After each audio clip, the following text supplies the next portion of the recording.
this session on all of them should be dedicated to Rifah Shlema of dear Rabbi Yaron Ruvenschlit. His name is Yaron Ben Doris. Also Rifah Shlema Yehudis Bas Noach, Ariel Ora Bas Anna, Emil Rasir Rachel Bas Brindel, David Shlomo Ben Sandra. Also a quick release of our dear friend Moshe Shmuel Ben Pnina. Okay, we continue today with our class Kosher Kitchen, and we on chapter 18, and our big topic Tevilas Keilim. So meaning immersing of the vessels. Okay, and subsection C, and it says how the utensil will be used. Okay, only those utensils that are used in the preparation and serving of food, Keilim,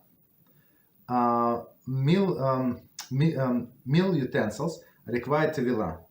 Okay, so meaning I think we spoke about it before. Meaning the utensils that are touching actual food, right? So whatever food is. Otherwise, like we said, the rolling pin and bread board or something. Well, it's like not bread, dough board. Well, all of these things, utensil. And to cut dough, this thing also, right, also not required Tevilah.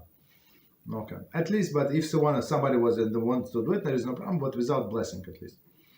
Okay, so number one, definition of metal utensils. Okay,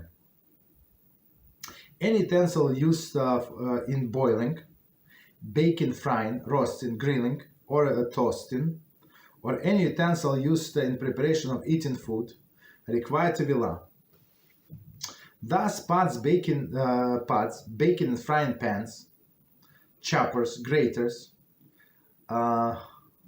poultry shears, spoons, knives, forks, and cups require Tevilah.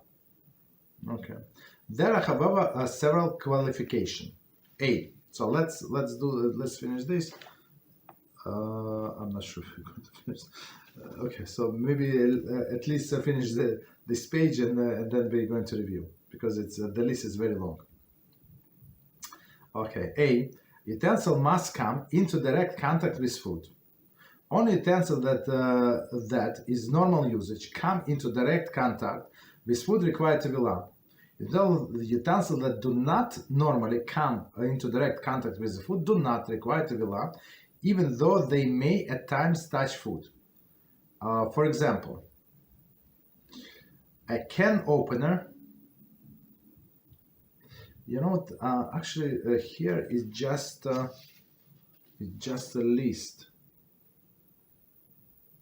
So maybe it does not make sense to go. One second.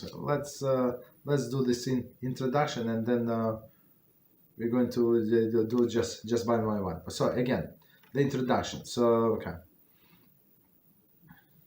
So only utensil that is used with the food, right? The contact with the food, Keilim. So meal utensils require Tevilah. So we got it.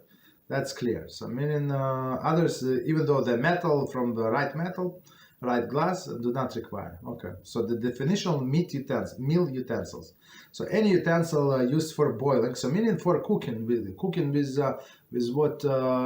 heat, right? That doesn't matter which one, with liquids or without liquids. So boiling. So pots, baking, right? Frying, toasting, grilling. So all of these things, for sure, they touch the food, for sure, right? Or toasting, right? Or any utensil used preparing or eating foods require Tevilah. So like clearly, they touch food, require Tevilah, or right, or cook, or for cooking, or from preparation purposes. Thus, pots, okay, baking and frying pans. That's clear. Choppers, graters. So meaning choppers.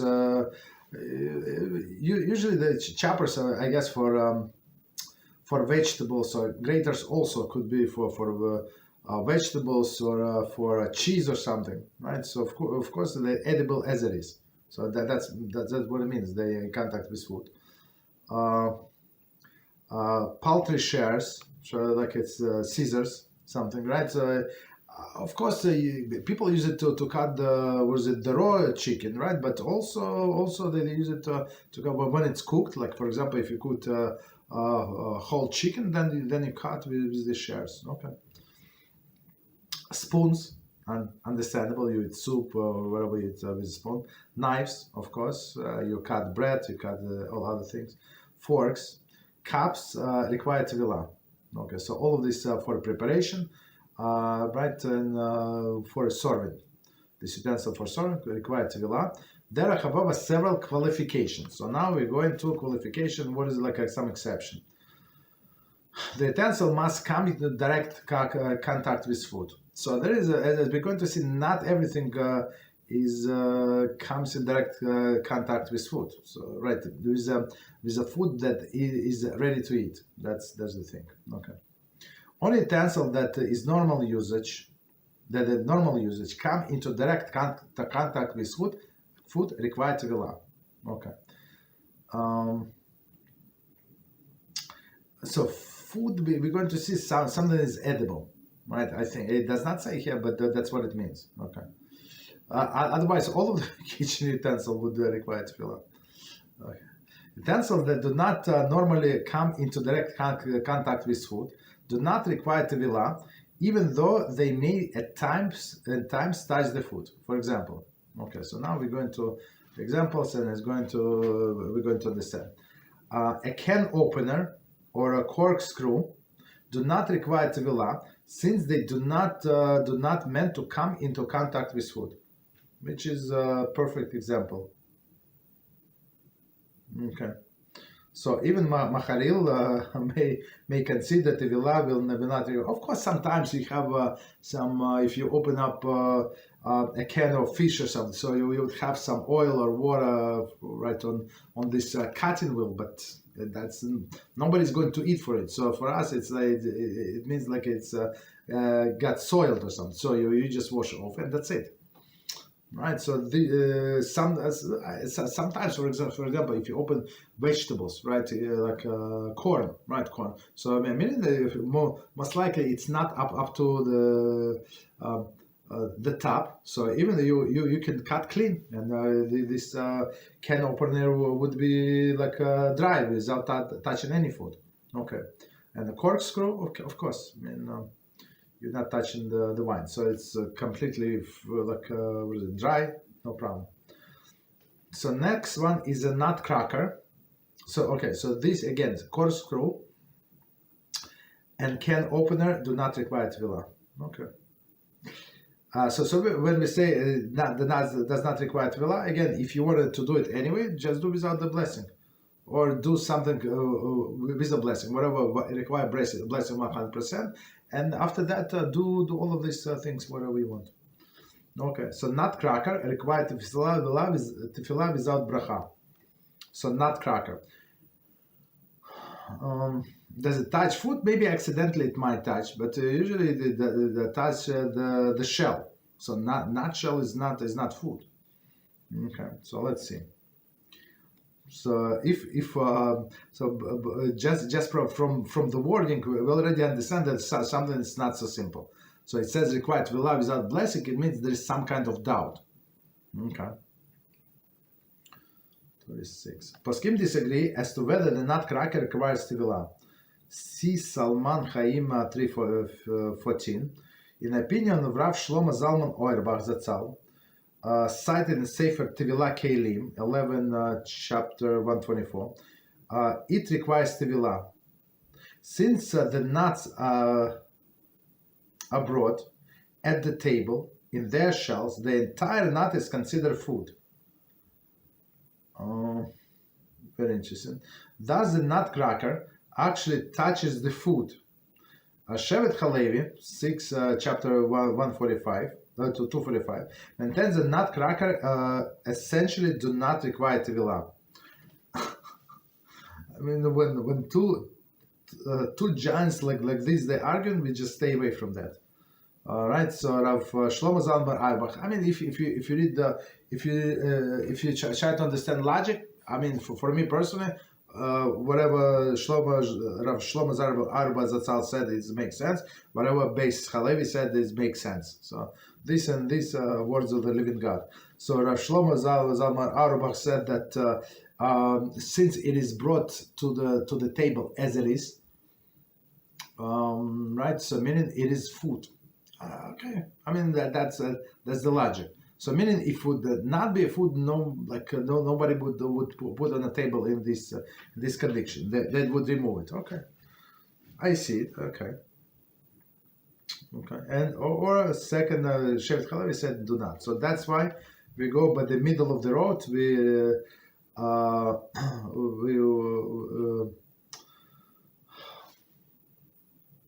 Tovel, but without blessing. So as I said, the safest way to take one utensil for sure required Tevilah, and then this would be covered according to all of the opinions. Okay. Next one, a butter dish cover and cake tray cover do not require Tevilah, since they do not come into contact with food. Only the butter dish and the cake tray themselves require Tevilah. Aruch HaShulchan. So I mean, again, if you don't read this from the holy book, logic is that you would dip it. So why? It's very simple.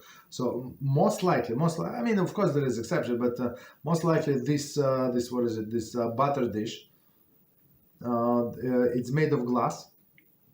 And we said glass utensil do require Tevilah with a blessing, right? And in the cake cover, so the cake cover is like a dome, right? The dome that you put on top, right?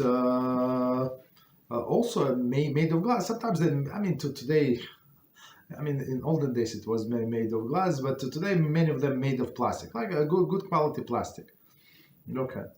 But let's simplify the example. If it would be made of glass, so naturally you would think, yeah, it covers the food. Yeah, it covers the food, but food does not touch it, right? There is a space between between the cake and the wall and then the top of this glass cover. Very interesting. That's why they say not required. Okay. Butter dish also. Nobody puts butter up to the top. Some people don't eat butter. Right. Continue. 27. A pot or pan cover required Tevilah, since the boiling food often boils up to the cover. Okay, so and then of course the food boiled to the cover, touch the cover, evaporation, and the evaporation falls back into the pan. So for sure, right? For sure, it requires Tevilah. So with the previous example, it was cold, right? You put it on cold, there is no touching, like even by there is no evaporation there, vapors, right? But here for sure. Pan cover, a pot or pan cover. Okay. Continue. Some authorities require Tevilah of the metal dishwashing basin or a pot used for koshering dishes. Although they do not come into contact with food, others maintain that they do not require Tevilah. So let's try to understand this point. Again, some authorities require Tevilah for the metal dishwasher basin. Metal dishwasher basin. I'm not sure. We don't have dishwasher, and I'm not sure how the basin is used. I know that there is some kind of container there to put for like a cutlery, but is it called this basin? I'm not sure. So the point is, the way I understand, the people who require Tevilah, they think that it is because of very high temperature. But again, there is no touch in food. I'm not sure why I would say so. So I don't know. And plus, or pot used for Kosher and other dishes. Okay, again, it's not it does not touch the dishes, but I think we actually dipped our pot, right? I mean, it's a huge pot, but we dip it. I mean, just in case, just in case. I don't know. I don't think we said blessing because we knew we were not going to cook in it, even though it is aluminum. So for sure, aluminum, people have to say blessing. Okay, okay. Although they do not come in contact with food. Others maintain that they do not require Tevilah. Okay, no problem. So whatever we do is good. I think if it's if a person is afraid, right, especially if a person is not strong, so I would say it's not recommended to do discussion in pot because it's heavy. Especially you put it under the water, try to lift it. It's not so easy. It's not so easy. Okay. So continue. Next one. Metal table does not require Tevilah, since food are generally not placed on the table itself. Rather, the food is placed on a dish, placed on a table. I'm not sure where. Okay. So again, metal table. So metal table. Do people not cook on a metal table? I think. I mean, in restaurants, I think, like in a commercial kitchens, they have a metal counter, and they do have put food there. I think. Maybe not ready food. Maybe like during the preparation. So maybe it's not food. Okay. So again, the metal table does not require Tevilah, since food is generally not placed on the table itself. Rather, the food is placed in the dishes placed on the table. Okay. So, I mean, anyway, like how you would dip the table. I mean, it's possible if you only, again, when we have to dip the what is it the utensil, we said you have to dip all of the utensil. So with the table with legs, yeah, it's too much. So continue. Glass or in dish that comes with a decorative metal base is treated as two separate vessels with regard to Tevilah. The glass serving dish, the glass server that comes into direct contact with food requires Tevilah. The metal base, okay. However, does not require Tevilah since it does not come into contact with food. So I know exactly what they're talking about. So let's do it again, and we're going to explain. So we have I mean, it's like usually it's like expensively made of crystal. So I have base like legs, like beautiful decorative, and then like crystal ball that like glued inside. Okay. So meaning these legs have nothing to do with food. So meaning legs do not require Tevilah, but this glass is required Tevilah. So maybe it's very interesting. So maybe it's answer to this question about the table. So technically, if a table like you prepare food on a table, maybe it's not very big. I mean, nobody's like you can take it to the ocean, to the lake, and dip it. Only the surface that comes in contact. I don't think that people do it, but just the idea. So technically, right? So you don't you're not required to immerse it completely, basically. So again, the glass serving dish that comes with a decorative metal base is treated as two separate vessels with regard to Tevilah. Yeah, it is a two separate vessel, but they're not separable. So you cannot like take one from another. The glass server that comes into direct contact with food requires Tevilah. The metal base, however, does not require Tevilah, since it does not come into contact with food. So, okay, no problem. So, do they come as two parts? I'm not sure, but I think he is talking here about one part, as I said, like this base, like from from a bronze or something like an right, bronze, and then crystal top. Okay. Next one. Similarly, metal tea glass cup holder, into which the glass is inserted, do not require Tevilah. The glass cup require Tevilah. It's from olden days. So I remember those. We had those in when I was little. So basically, people like to drink tea, and I'm not sure what was the problem with cups. I'm not sure. So, but many people I see on old pictures from old days in shtetl. So everybody had this glass, like thick glass cups that withstand the very hot liquids. Right. Today, like almost everything can be stand, but in back then it was not so simple. Right. It was maybe some of them would break. Right, if you pour the water that is too hot. Right, so very thick glass. Of course, you cannot hold it in hand because it's too hot. So there is a tea glass holder cup. So it's very interesting. I'm not sure if anybody using it today. Maybe like some antique, like very interesting. So they put glass into this holder, and then they hold the cup by the holder. Today we have double wall glass cup. So meaning double wall, so this handle completely cold, but inside it works like a thermos.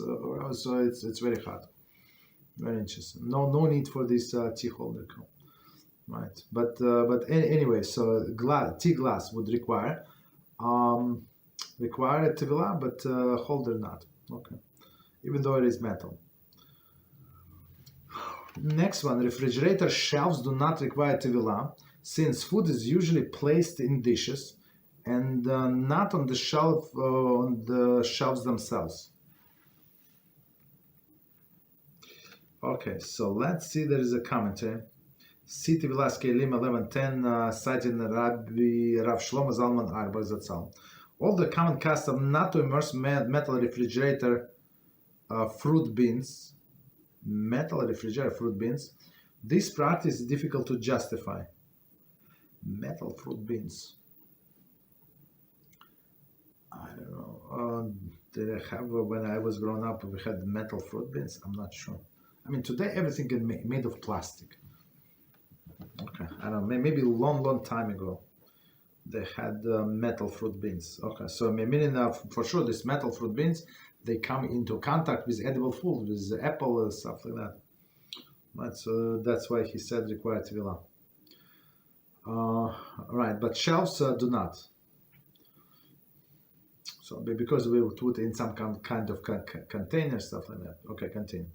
Stove grates, upon which the pots is placed on the oven racks, upon which the baking trays are set, do not require Tevilah. Okay, because I mean, food food sometimes, as he said in the beginning, the food might occasionally come into contact, but it was by accident, meaning from overspill, right? So of course you're not going to eat that food. It's not food for you, right? Something like a mess. You're going to clean up and throw in the garbage, so it's not food, right? So continue. So again, the stove grates, so on top of the stove, which the pots are placed, right? The oven racks.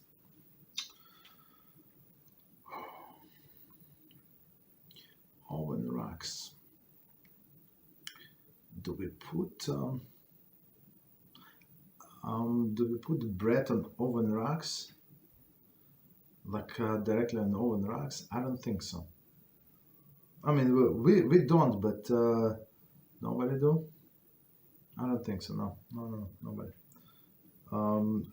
I don't think that anybody would put like raw food on these racks. Okay. On a grill rack, yes, but not in a stove. Okay. Okay. So that's why they do not require Tevilah. A broiler grates require Tevilah, since the food is placed directly upon the grate. Okay, so that's straightforward. So again, broiler grate required Tevilah. Next one, tea bag canister. Tea bag canister. Tea bag canister. Do not require Tevilah, since the tea leaves do not touch the canister.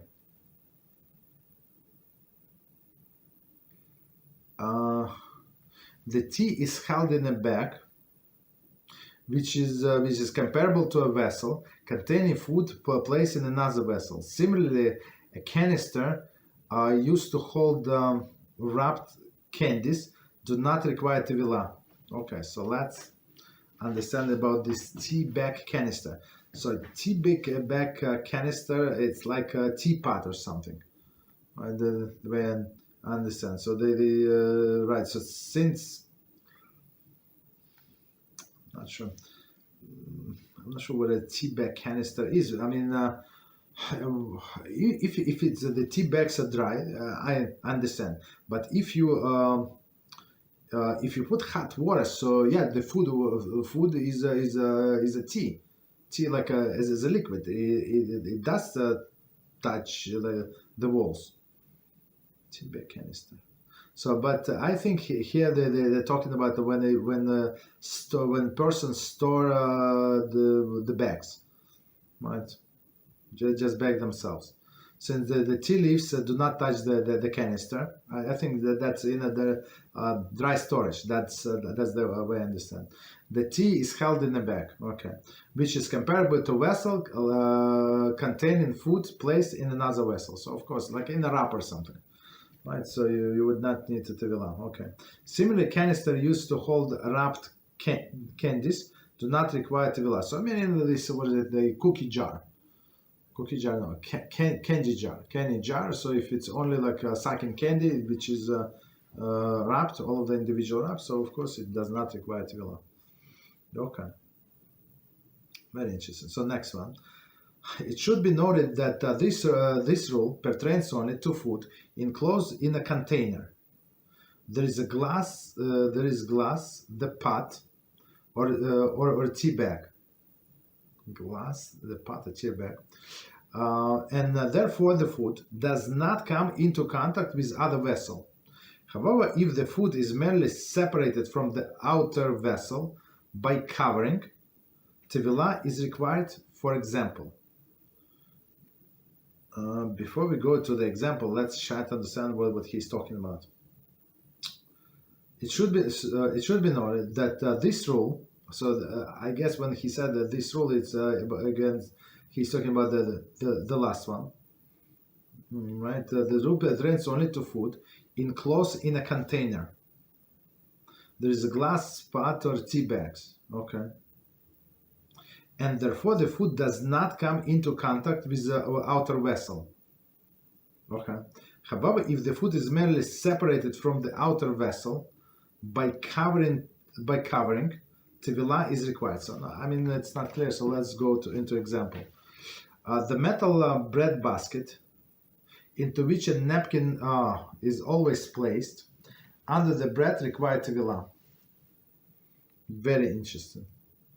So if it's completely wrapped, as in the case of tea bag, right, we understand it does not require Tevilah. But if it's only like separated with something with a napkin, so I mean, I remember a long time ago, many years ago, centuries ago, we had this a bread basket, right? Bread basket. I mean, they still sell it. I'm not sure. Maybe people use it. I mean, maybe if you have a like bigger kitchen, you have a place for everything. But if you have a limited counter space, it's like it's absolutely not practical, right? So again, the metal bread basket, right? So meaning you can do with a paper towel or a napkin. He says on the bottom, you can do without it. It's clean, right? So meaning right, so meaning it would require Tevilah, and I guess with a blessing. The napkin is not significant, right? And bread is considered to be lying on the basket itself. So, meaning food. Similarly, a cake platter, usually covered by a doily, requires Tevilah. Okay, so meaning some things, but technically you can put this cake without anything. Okay, on this on the cake holder. Okay, time. So let's do a little further. Let me just quickly see. Okay, we can do a little further. Just 1 second.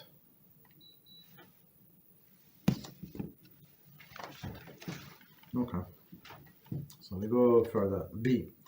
A utensil must be prepared for prepare the food. The utensil must prepare the food to an edible state, right? As we mentioned before.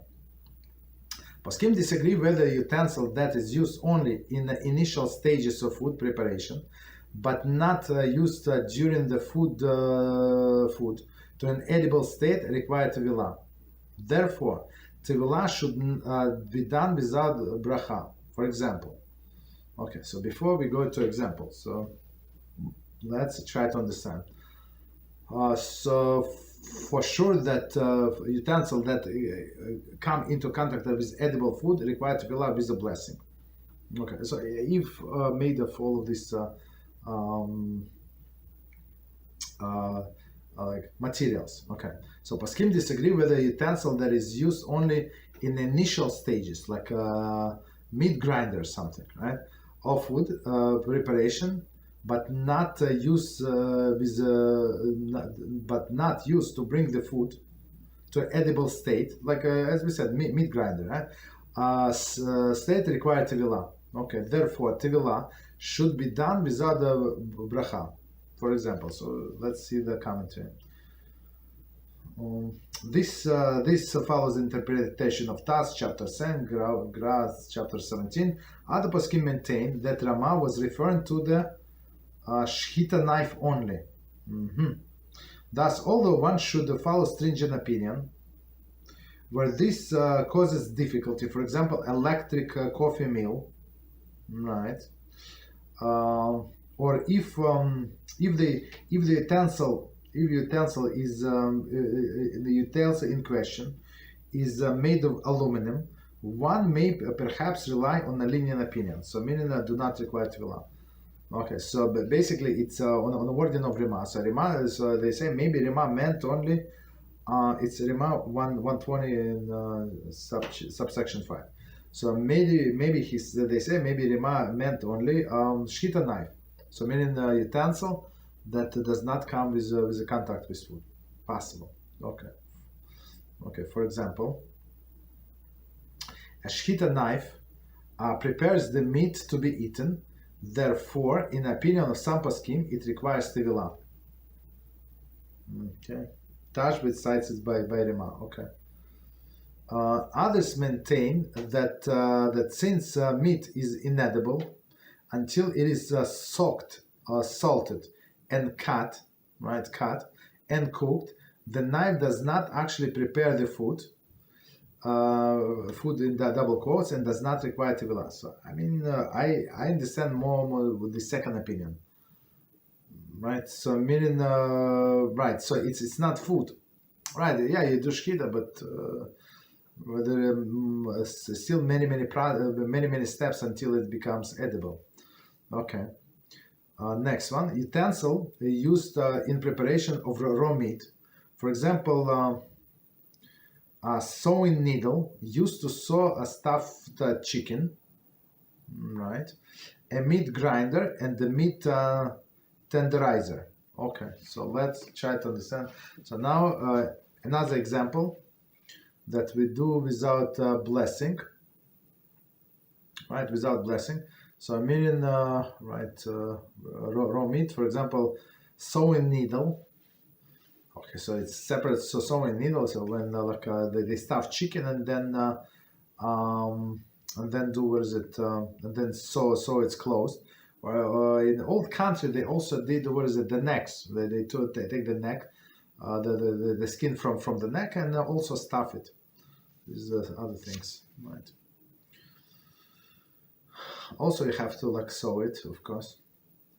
Utensil used in preparation of the dough. For example, kneading hook, right? In this what is it? Food processor, pasta machine, pasta like this machine through which the dough goes, and cookie gun. So all of this we understand is what is it? All of them metal. Okay. So, but some of the things I think that they manufacturers say do not wash it. For example, I think that pasta machine they say don't wash it, never ever. Same with the grinder. So we have a grinder. We use it only a few times. Right, grinder, real grinder. When you put grain and it's going to mill it into it's not a grinder. It's a mill, right? To do the powder like. Flour. So, for example, we can do like a flour, rice flour, if you want, right, or the different grains flour. But it says clear on the package BeEzrat, like on the back inside, it says 3 times, do not put it in the water ever, because of the mechanism. So, of course, I mean this flour has nothing to do with. It's not edible, for sure, not edible. And I think they say do not put the nuts in there because nuts are oily and it can spoil the mechanism. So I mean, but if they were allowed to put nuts, would be problematic. Right. So we did it only with what is it with rice and some other grains. For sure not edible. So that's the case. All right. So again, utensil used for preparation of the dough. For example, kneading hook. Right, pasta machine or cookie gun, coffee mill.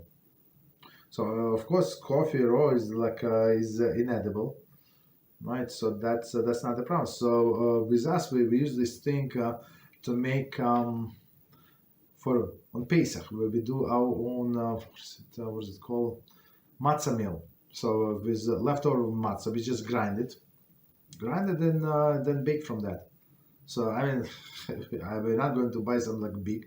We bought a small handheld coffee grinder, right? Because of course, if it can break down the coffee beans, for sure it can break down the matzah, right? So of course, it's one piece, exactly as we said, one piece.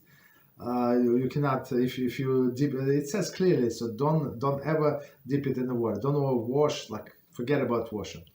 Right, right. So what we do, I just disassemble it, to remove the motor, the bottom part, and then assemble back. That's it.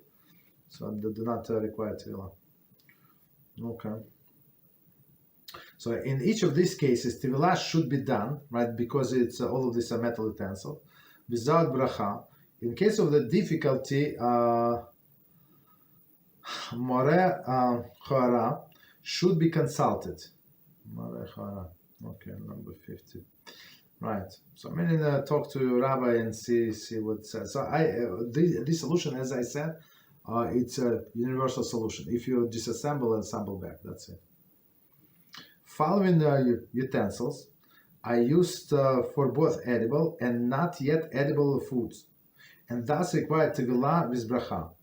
So again, the following utensil I used with both edible and not yet edible foods, and thus required Tevilah with bracha. So meaning if this and that, so of course you do blessing. So meaning, but at least some of them that foods that being processed as edible. Okay, the vegetable shredder or slicer required Tevilah with bracha for sure, since it's also used to shred vegetables that is eaten raw, like carrots. Okay. So, but I guess in this shredder you can do whatever you want. You can do potatoes, which is not edible. Okay. So let's continue a little further. Next one is potato peeler, required Tevilah with bracha, since it can be used to peel carrots, cucumbers, as well as tomatoes. Okay. As well potatoes. I apologize. Potatoes. Okay. So potato. I mean it. I don't think it's called potato peeler. I think it's called vegetable peeler. Okay, maybe there is some special configuration that you use for potatoes. I'm not sure, but I think it's called vegetable peeler, and it's universal basically. You use for all of the vegetables, including potatoes, so for sure cucumbers. You use other things, carrots. So then you do this blessing. C. Utensil must be used to either prepare or serve foods. Okay. Either prepare or serve foods. Okay. In opinion of some authorities, utensils that are used only to store foods do not require Tevilah. For example, flour, tea, or sugar canister that is not used at the table does not require Tevilah. Since other authorities disagree, one should immerse them without bracha. Okay, so let's do from the beginning and see. Okay, so again, the utensil must be used to either prepare or serve food. Okay, so again, in the opinion of some poskim, so if it's only for storage, they say no need. Okay, authorities, utensils that are used only to store foods do not require Tevilah. Only to store. For example, a flour, a tea, or a sugar canister. Okay, so I mean, for this flour canister, you just take whatever you need, and then you use it only for storage. And tea canister, okay, no, nobody makes a tea inside the sugar. Also, you just take sugar from there. Commentary. The flour canister is perhaps even tea canister. Addition is subject to the issue discussed earlier, since the flour and the tea are not edible in that state. Right. A tea bag canister does not require Tevilah, since the tea itself does not touch the canister. So I mean, this flour is not edible. And the tea leaves, let's say loose tea leaves, like old style, no bags, right? So it's also considered to be what? Not food, and that's why it not required Tevilah. Okay. Sugar for food, for sure it's food, and it's ready to be eaten. So okay, but they say it doesn't matter. So this authorities say in general. So if it's for storage, it does not require Tevilah. Since other authorities disagree, one should immerse them without bracha. So this, I mean, I'm not sure about why would they require us to immerse like flour canister. I'm not sure. Okay, no problem. But okay, so they say immerse, we immerse. Okay, so D. The utensil must have a permanent use. Okay, here we go. Disposable aluminum broiling pans, loaf pans, and baking tins that are generally discarded after the use do not require Tevilah, even if they are used for a second and third time. So it's not so clear, and I'm going to say not everybody agree. Many individuals immerse disposable tins, but the strict halachic terms, it is bothersome and unnecessary. Okay, so we're learning a little different, and I'm going to explain. It's not so difficult. Go by another opinion that is more stricter. Just so you know. Okay, so again, so this subsection D.